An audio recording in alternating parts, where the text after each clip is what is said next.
In this video, you're going to learn how to create a valuation summary for a company once we've finished valuing it by using public company comparables, precedent transactions, and the DCF analysis. Now, in the previous two courses in our valuation section here, we looked at how we use public company comparables to value Apple, how we pick them, how we come up with the appropriate valuation multiples, and where we actually get the data from for these comparable companies. We also looked at precedent transactions, so how we pick transactions with sellers that are similar in some way to Apple, in either size or industry or both. And then we looked at the DCF analysis to figure out intrinsically, just based on how much cash flow Apple is actually generating, how much is it going to be worth, what is its net present value based on its cash flows 5 years into the future. So we have all this data from those different methodologies, but the problem is that if you think about the way it's displayed right now, it's not immediately obvious which methodology is giving us the highest valuation, what the implied share prices from each methodology are.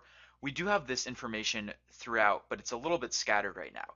So in the DCF, for example, we have these sensitivity tables on different share prices based on the terminal EBITDA multiple we use, as well as the discount rate. So we do have some of this information, but what we want to do is put it into a format that is easy to understand, which you can give to an MD at an investment bank or show to the executive of a company and instantly tell them at a glance, how much is your company worth? What are these different methodologies really telling us about your value? And so the way we do that is with something called a valuation summary. And you see the sketch for it up here on the screen. Over on the right side, just past the edge over here, we have something called balance sheet adjustment, and we'll be getting into that. But the basic idea here is fairly simple. We want to be taking the multiples from each of these different methodologies and linking them in right here in this area. And then on the right side, we want to take Apple's own figures, so their own revenue, EBITDA, and earnings per share figures, and then we want to use them to come up with Apple's per share valuation over here. Now, we don't always get to a per share price for a company. So if we're working with a private company, for example, a per share valuation doesn't make any sense. In that case, we would probably just leave it at enterprise value. But since Apple's a public company and has shareholders, they're 100% focused on what the share price of the company is. And so that's why we need to get to this calculation and come up with the per share price right here. The actual calculation for this part will be very similar to what we did in our DCF, where we got to our enterprise value, we adjusted to get to equity value, and then we divided by the share count to get to the implied price per share. So going back to this valuation summary, what I'm going to do here is go through the first example here of the 2009 EV to revenue multiple over here, and I'm going to show you how to fill out the information for this very top row. And then after that, you're going to get some practice actually filling in this information for the rest of these numbers. And you'll see how you have to do it a little bit differently depending on which multiple you're using and depending on which methodology you're using. But that's the basic idea here. So to jump right into this and get started, for the 2009 EV to revenue, remember we're looking at public company comparables for this first one. So what we want to do is press equals right here, and I'm going to press Control Page Down once and then twice to move over to public comps. And I want to go down to valuation statistics right here.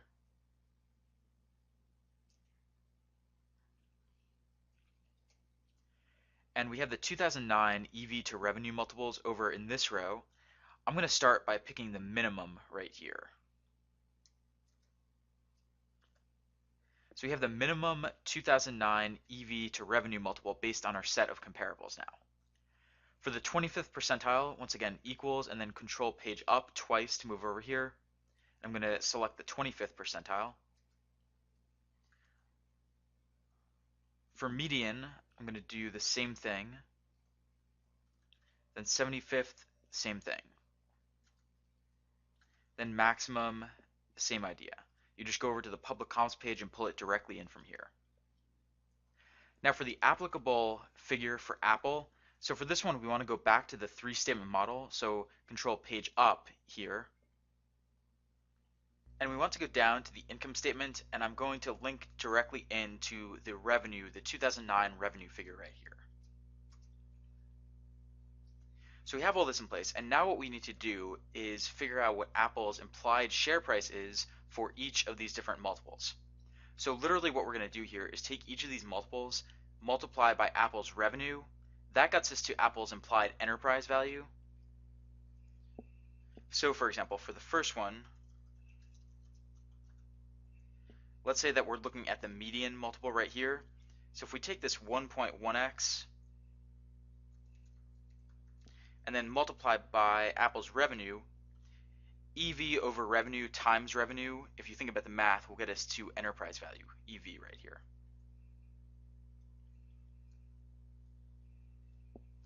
So we're going to be using that strategy throughout. The only problem here is that to move from enterprise value to the share price, first we need to get to equity value, and then we need to get to the share price by dividing by the share count.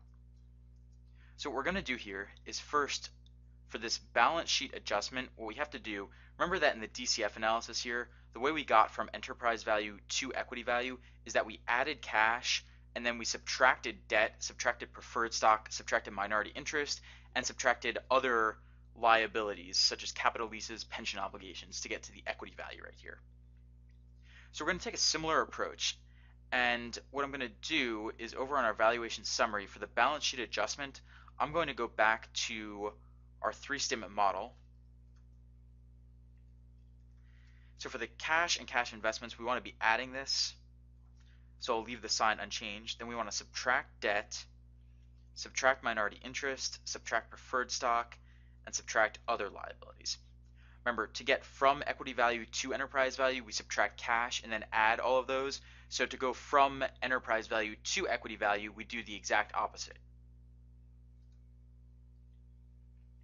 So we have the adjustment right there. And so what we want to do now is actually make this calculation. So what I'm going to do is go over to minimum multiple right here. I'm going to multiply by Apple's applicable revenue figure. I'm going to hit F4 once. That will make sure that this cell never changes, but that's not quite what we want. What we actually want here is for the cell column to never change, but we want the row to be able to change so that we can copy and paste this formula as necessary. So I've pressed F4 another 2 times, and now I've made it so that the H part does not shift around. So that gets us to Apple's implied enterprise value. Now to go from here to equity value, we're going to take this number and then we're going to add the balance sheet adjustment right here. Then we're going to multiply this by units. Remember that this is simply 1,000, and we're doing this because the share count is in thousands. So we need to do this to convert and make sure it's working properly. So we're multiplying by units, and then we go back to our three-statement model and divide by the diluted shares outstanding. So that gets us to $52 per share. What we should also do here is make sure that the R12 is anchored.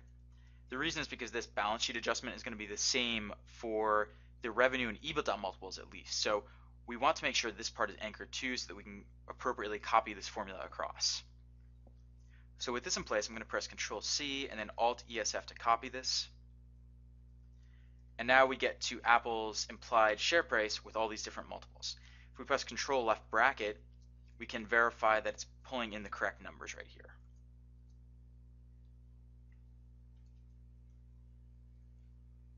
And so that's how we set up the first row here for the 2009 revenue multiples. So what I want you to do for your exercise right now is to fill in the rest of this sheet. So public company comparables and precedent transactions, you should try to fill these in yourself right now based on the data that you actually see on those sheets. Leave the discounted cash flow analysis part alone for right now because that requires some further explanation, but start by trying to fill in the data for these 2 items right here for public company comparables and precedent transactions. Pull in the multiples from the public comps and the precedent transactions worksheets, and then go through the same calculation that we did right here to get to Apple's per share price. Be careful when you get to the PE multiples because remember that PE is already based on equity value. So in this case, if you think about the calculation here, we're not going to be following exactly the same format as with the revenue and EBITDA multiples. So you'll have to think through that and do that one a little differently. But give this a shot yourself. Try doing the public company comparables and precedent transactions. And then when you're done, you can check your work, unpause this video, and then I'll walk you through it as well. So pause this video right now and give this a shot yourself.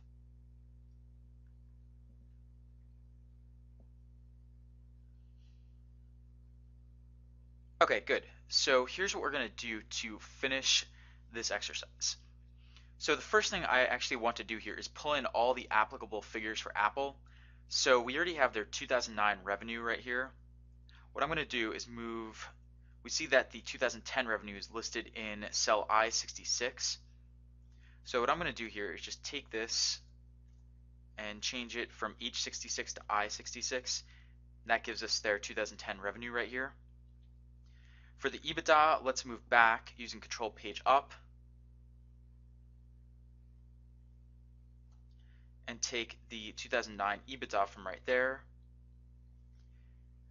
For the PE multiples, remember that the relevant figure here is earnings per share, EPS.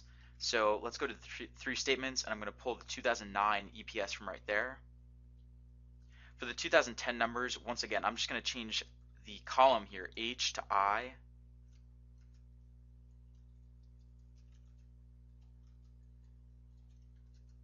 So we have that in place. For the precedent transactions, I'm actually going to do a swap here and make the layout a bit easier to read. So I'm going to change it here so that our forward EV revenue is the second one listed. I'm just copying some of the items around. We're just doing this to make it consistent with the public company comparables above. So revenue is listed first here, and then we want to list EBITDA. Okay, so we have that. And what we want to do here is we can actually take these numbers from the public comp section again. I'm just copying the formulas down here.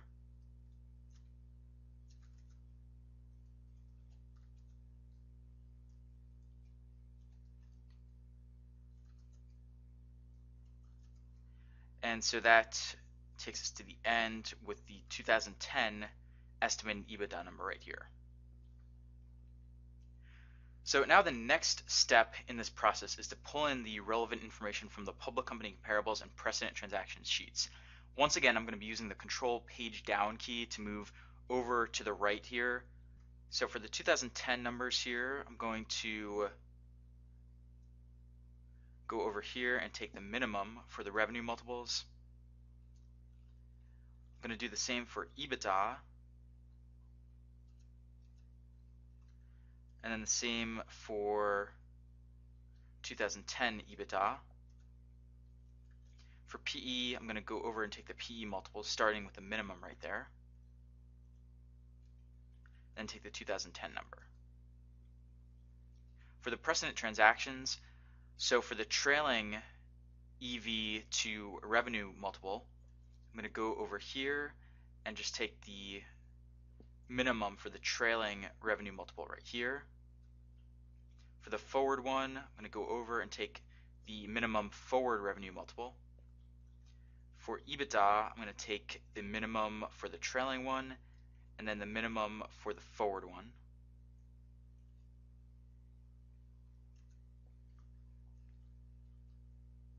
Now, if we wanted to, we could try to go through that whole process for all the rest of these multiples, but that gets a little tedious to actually go over and pull in every single one of these numbers individually.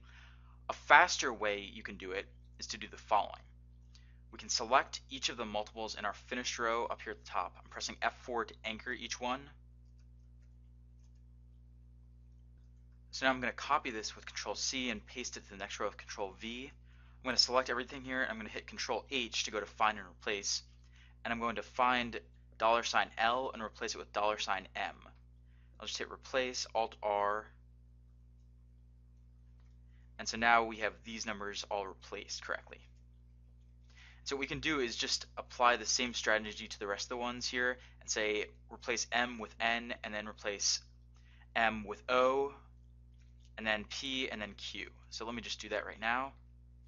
This is still a little tedious, but it's way better than the alternative of actually linking in everything manually. So we're going to replace the M with N right now.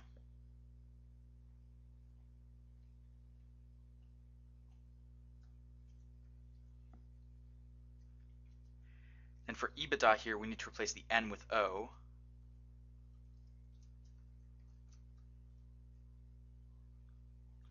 So I'm going to find N and then replace it with O.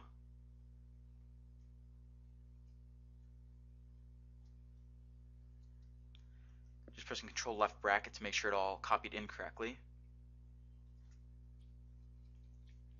For PE, the same strategy, we're going to replace this O with P on the next line here.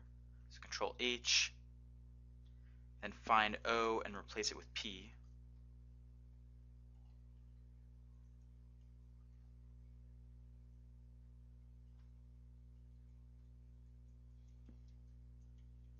And then for this last one, we're going to replace P with Q for the last row.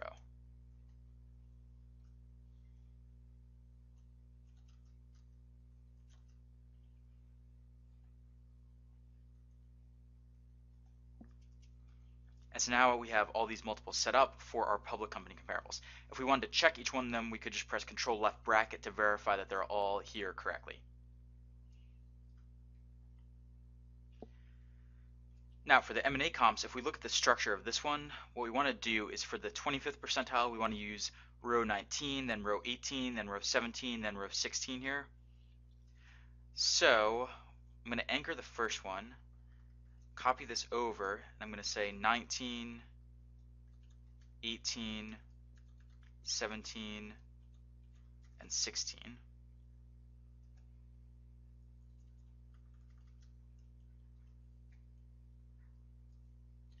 Now for the forward numbers here, we want to be taking the next column over, so we want to be getting L.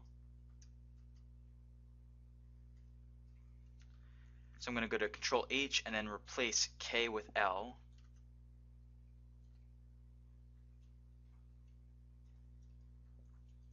Just pressing Control left bracket to make sure that these are all copied correctly.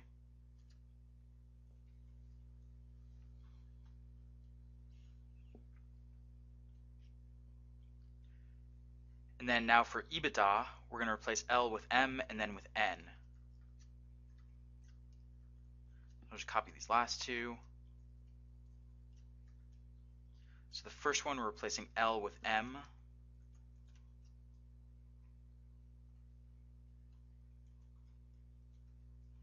We have that. And then we're replacing this L with N at the last row here.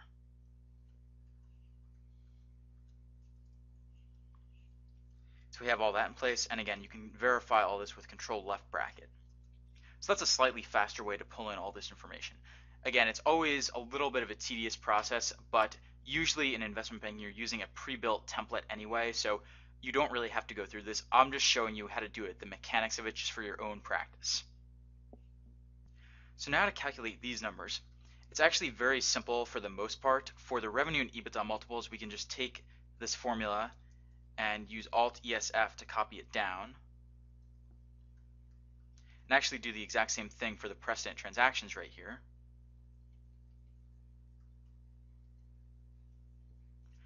Now for the PE multiples, remember that PE is already based on the equity value, so it's actually very, very simple here. It's even simpler than what we did here.